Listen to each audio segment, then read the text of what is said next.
I swear, Rayhan, one day we're going to look back at this moment and laugh, Alina said, her fingers tracing circles on my wrist as we sat under the old neem tree outside college.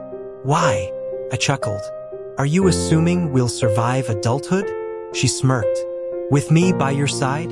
You don't stand a chance without me. Ryan burst out laughing.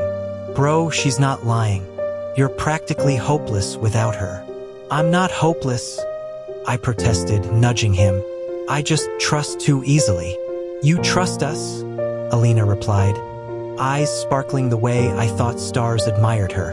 And that's enough. I believed her. God, I believed everything she ever said.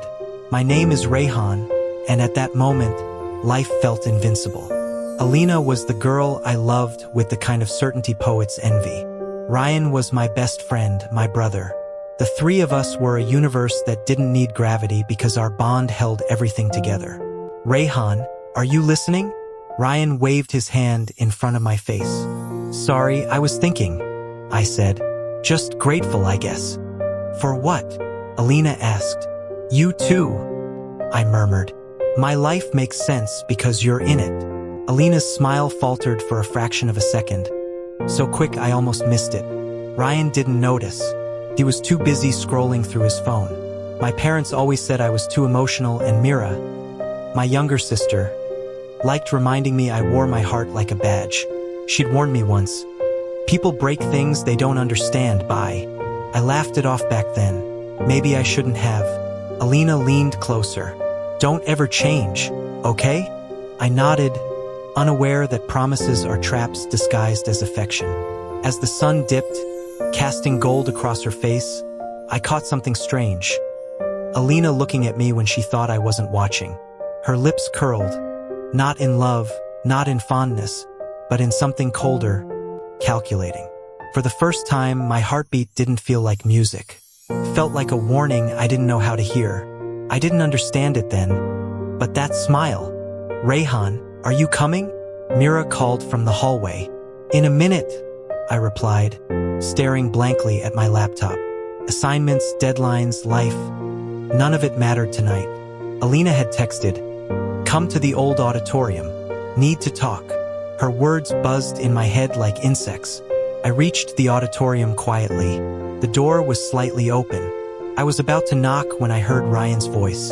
Do you really think he has no clue? Ryan laughed. Alina's voice followed, sharp and amused. Rayhan, please. He's too weak to notice anything. The word weak stung like acid. My breath hitched. I froze. Ryan snorted. He worships you. That's the problem, Alina replied. He's predictable, easy to control. The kind of guy who believes love is a personality trait. My heart clenched. Control? Predictable? My name tasted bitter in my mouth. Ryan asked, then why stay with him? Alina scoffed. Because he makes me look good. He listens, never argues. But God, being with him feels like babysitting. I flinched. Babysitting. That was what I was to her? Ryan chuckled. You know, we'd be perfect together. We already are, she whispered, and I heard a kiss. Something inside me split open. I pushed the door and it slammed against the wall. Ryan jumped. Rayhan. Alina rolled her eyes. You were eavesdropping? That's what you got from this? My voice cracked. Is any of it true? Alina folded her arms. Don't be dramatic. Dramatic. I laughed, broken, hollow. You called me weak, predictable, a burden. Ryan stepped forward. Bro, relax. It's not what you think. Then explain, I demanded. Explain why the people I trusted most are laughing about destroying me. Alina sighed.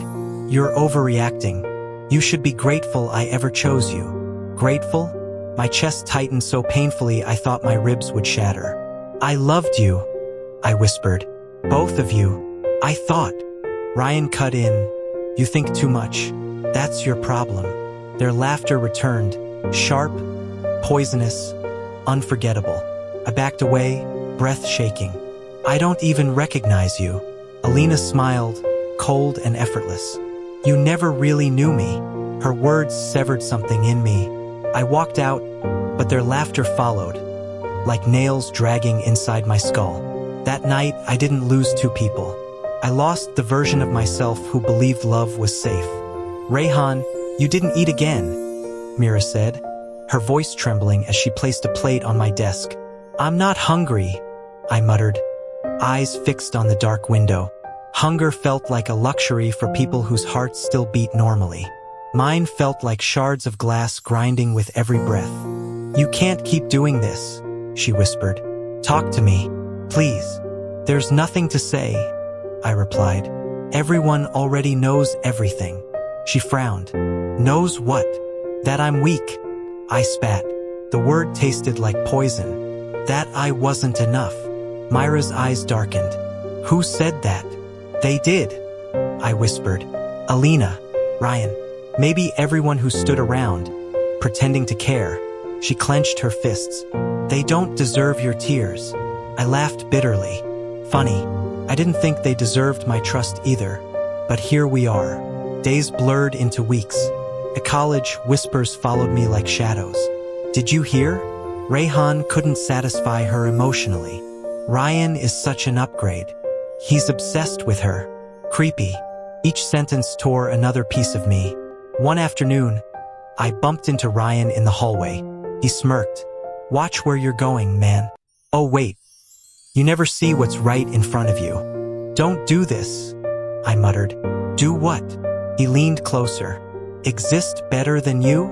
His words slid into the cracks Alina made. Later, Alina passed by with her friends. "I warned you not to get attached," she said, voice dripping sweetness. "Some people aren't built for love." "I was built for you," I whispered. She shrugged. "Then you were built wrong." Those words murdered whatever pride I had left. My grades fell. Teachers noticed. "Rayhan, this isn't you," one said. I wanted to answer, "You're right."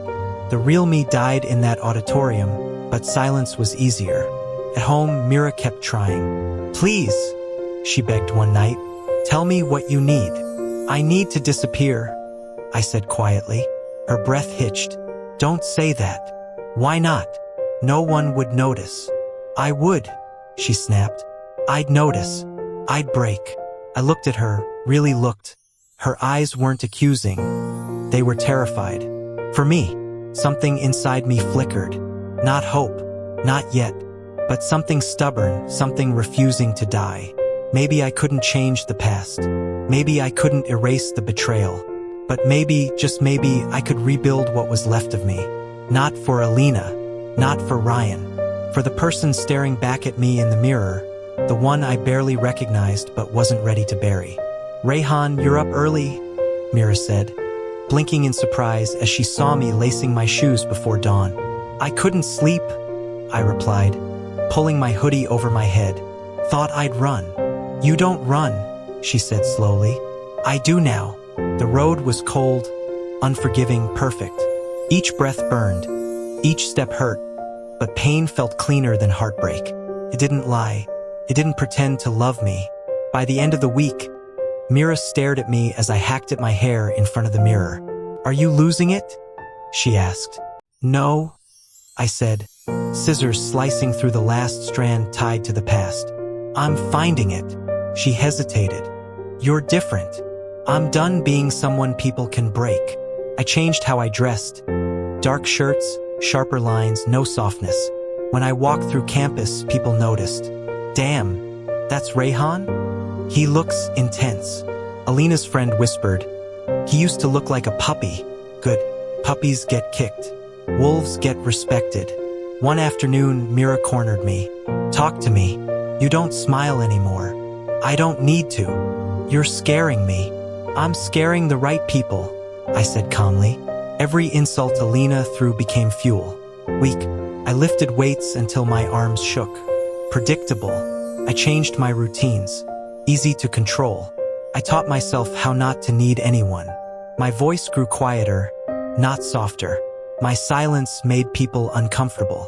A classmate approached me. "Are you okay?" "Yes," I answered. "You don't seem okay." "I don't need to seem anything." They walked away unsettled. I liked that. At home, Mira studied me. You're colder. No, incorrecte. I'm sharper. She whispered, just don't lose yourself. I looked at my reflection, jaw set, eyes steady. I'm not losing myself. I'm abandoning who I was told to be. The old Rayhan waited for love to validate him. The new me refused to wait for anyone. I wasn't chasing Alina. I wasn't proving myself to Ryan. I was building a version of me that didn't flinch when others left. My heart didn't break anymore. It forged itself. Fire didn't destroy me. It turned me into something unrecognizable, something unstoppable. Rayhan, the dean wants to see you, a classmate whispered as I walked past. The dean? I asked. She nodded. You got the leadership position for the tech council. You topped the interviews. I blinked.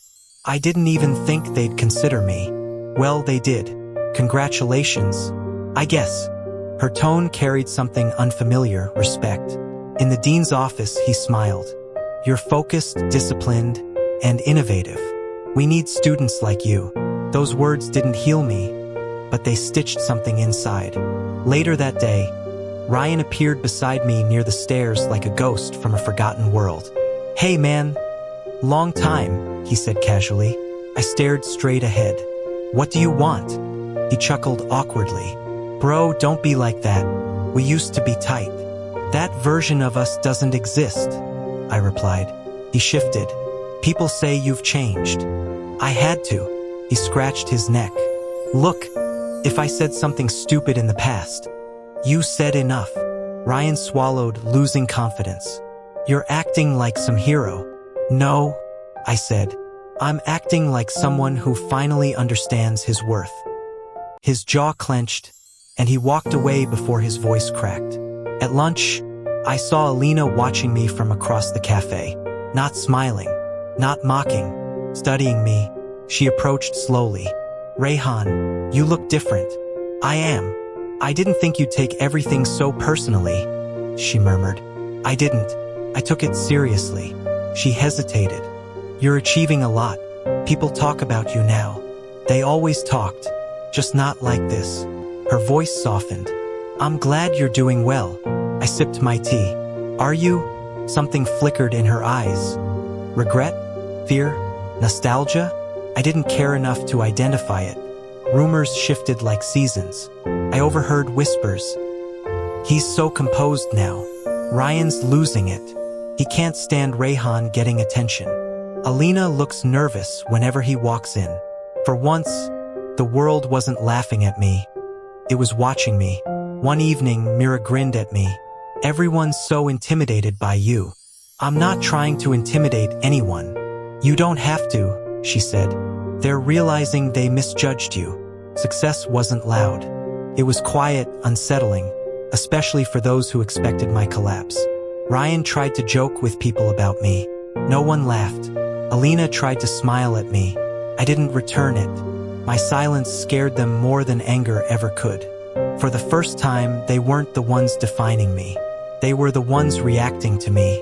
I was reviewing project notes in the library when a whisper drifted across the table. Did you hear?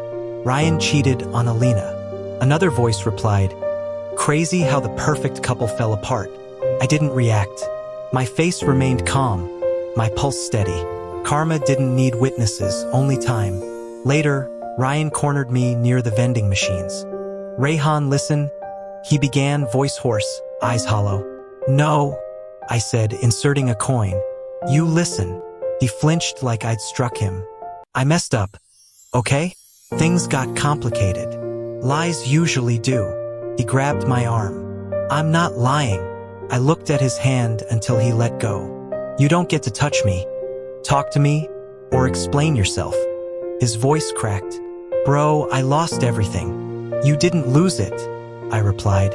You traded it. Ryan swallowed hard and stepped back, defeated. That evening, Alina approached me behind the campus garden. Her shoulders were tense. Mascara smudged like she'd cried more than she ever admitted. Can we talk? She asked. We are talking. She hesitated. Ryan wasn't who I thought he was. Neither were you. She bit her lip. I said horrible things. I hurt you. but I didn't mean half of it. That's the problem, I said. You meant enough. Rayhan, please. Her voice trembled. Tell me how to fix this. You can't. Do you hate me? No, y responda calmly. Hate is an emotion. You're not worth one. The silence that followed felt heavier than any scream. Her eyes flooded. I miss the old you. I exhaled slowly. He's dead. You helped bury him. She stepped closer. Just say something. Anything. Goodbye. The word didn't shake. It didn't tremble. It didn't bleed. It ended. Alina fell silent, as if she finally understood. Not every punishment is loud. Some are delivered in the absence of reaction. As I walked away, I heard someone whisper behind me, "He didn't even look back." No, I didn't, because karma didn't need my hands. It used theirs. Their lies strangled them. Their choices exposed them. And all I offered was silence, the sharpest blade they never saw coming. I was leaving campus when I heard her voice. Rayhan, wait. I didn't, but Alina ran ahead, blocking my path, breath shaky. Please talk to me. I sighed. What could you possibly say that I haven't already survived? Her jaw trembled. Do you still hate me? I shook my head. No. Hate takes energy. You're not worth any of mine. She blinked rapidly. You're so cold now. No, y correcta. I'm finally warm with my own fire. Yours burned out the day you lied. She swallowed. I don't recognize you. That's because you were never looking at me. You saw what you wanted. A quiet place to dump your insecurities. Her voice tightened. I made mistakes, but we had moments. We had illusions. I interrupted. I mistook them for love. You mistook me for someone you could keep beneath your heel. She stepped closer. You were good for me. I was convenient, I replied. Goodness was never what you valued. She flinched. I didn't know you'd change like this. You didn't believe I could. Her eyes shimmered. Ryan's ruined, you know. He thinks you did something. I chuckled softly. I didn't raise a hand. I didn't whisper a lie. You fell apart all on your own. She tried again, voice cracking. Can't we start over? No, I said gently. Not every broken thing deserves fixing. Tears slipped down her cheeks. You don't even care. I cared once, I admitted. Enough to break, enough to bleed. But wounds heal when you stop scratching them. She whispered, I miss the boy you were. I exhaled. That boy died loving you. Her hand reached out, trembling. Rayhan, please. I stepped back. Don't touch what you destroyed. Behind her, Ryan stood in the distance. Expression hollow, jealousy etched into him like a tattoo he couldn't hide. They both watched me, not as someone they knew, but as someone they feared. You finally understand, I said quietly. Losing me wasn't my punishment. Their breaths stilled. It was yours. I turned away, not in anger, not in triumph, but in liberation. I didn't look back. I never would. I stood in front of the mirror, the same place where months ago I had stared at a stranger made of fractures and silence. Now, the reflection staring back wasn't unrecognizable. It was undeniable. Mira peeked into my room. You're smiling, she said softly. I think I finally understand, I replied. Understand what? That pain isn't a destination. It's construction work. She laughed lightly. So, the renovation is complete? Not complete, I said, straightening my collar. But finally mine. She nodded, eyes warm. I'm proud of you. I breathed in deeply stable, calm, unafraid. Later that day, I walked through the campus courtyard. Whispers followed me, but not the kind that once poisoned my lungs. That's Rayhan, someone murmured. Man turned into a storm, another added. Ryan appeared from behind a bench, shoulders hunched, voice faint. You won. I shook my head. There was no competition. He swallowed. Then why does it feel like I lost? Because you gambled something priceless? I said, and expected it to stay even when you didn't value it. I never meant. You meant enough. I cut in. I don't hate you, Ryan. You were a chapter, not my identity. He looked down. Is that supposed to make me feel better? It's supposed to free us both. He didn't respond. He just let me pass. Near the gate, Alina stood waiting as if fate owed her a final audience. You look peaceful, she whispered. I am. Did you ever love me? She asked, voice barely holding together. I did, I answered. But love isn't blindness anymore. She took a shaky breath. So this is it? This was always it, I said. We were over the moment truth entered the room. Her eyes glistened. I wish I had known what you'd become. You did, I said calmly. That's why you feared it. She stepped aside, defeated. Not by me, but by the weight of what she'd thrown away. I walked past her. Not running from my past, not racing toward a future, but walking with a certainty I had never owned before. As I reached the exit, Mira called after me. Where are you going now? I smiled. Anywhere I choose. My scars didn't ache. They shimmered, proof of survival, not symbols of weakness. I wasn't reborn despite betrayal. I was reborn because of it. And this time, I didn't need anyone to hold my heart steady. It beat for me, and that was enough.